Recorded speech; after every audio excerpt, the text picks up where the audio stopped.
Bonsoir, voici l'analyse technique du CAC 40 pour le 8 novembre.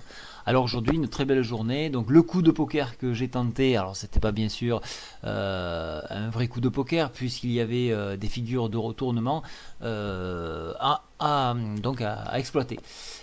Pour demain, donc je vous cache pas que je vois d'autres figures de retournement, mais cette fois-ci à la hausse.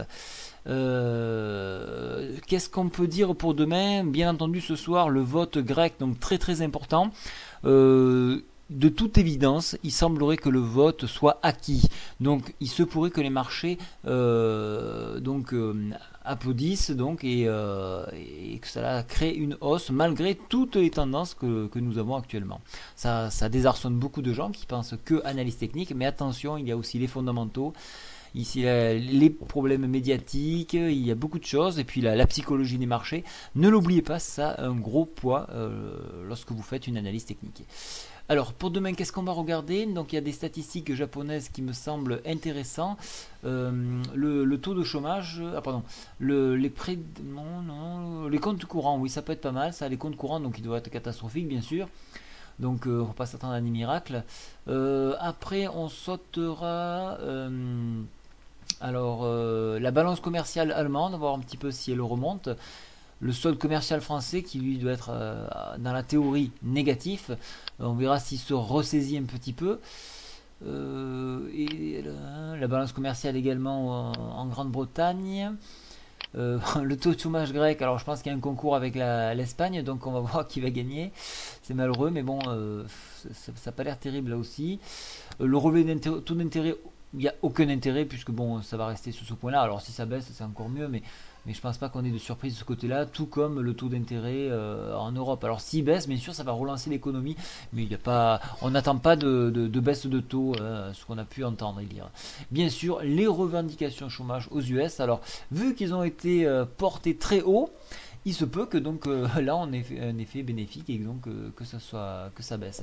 Et bien entendu 14h30 la conférence de presse de la BCE, donc ça c'est très très très important, ça donnera le sens de la journée. Alors si je regarde maintenant l'analyse technique, alors on voit magnifique, alors c'est un Marubozu, alors on accepte des petites mèches, des petites ombres sur les Marubozu pour un titre d'indication, on peut les accepter. Ici on voit MM7 qui chevauche MM20, donc ça n'a pas croisé, attention.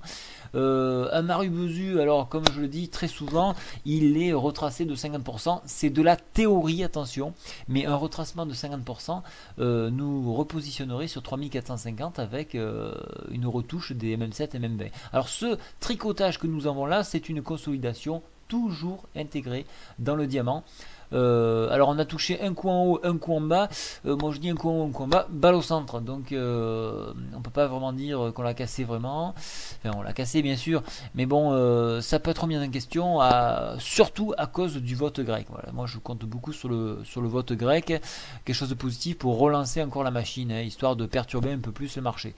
Alors pour les haussiers, donc ce qui est mon cas, réintégration donc du diamant 3440 avec un nouveau test à 3450, la résistance majeure.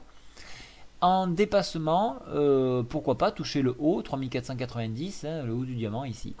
Pour les baissiers, bien entendu, cas bien sûr de vote défavorable grec, il y a de fortes chances pour venir chercher le super trend haussier ici à 3362 et quelques points plus bas la MM100. Donc MM100, je pense que pour un point bas ça peut être intéressant puisqu'on va chercher à désactiver tout ce qui est stop sur ces niveaux là.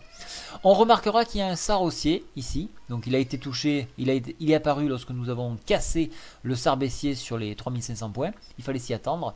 Voilà, donc c'est à peu près tout ce qu'on peut dire pour aujourd'hui. Qu'est-ce qu'on peut voir au niveau des indicateurs techniques? On voit qu'on a un premier histogramme rouge, donc on vient de croiser donc la moyenne ici, donc ça c'est un signal négatif, mais attention, on vient à peine de la croiser, donc ça peut être facilement invalidé.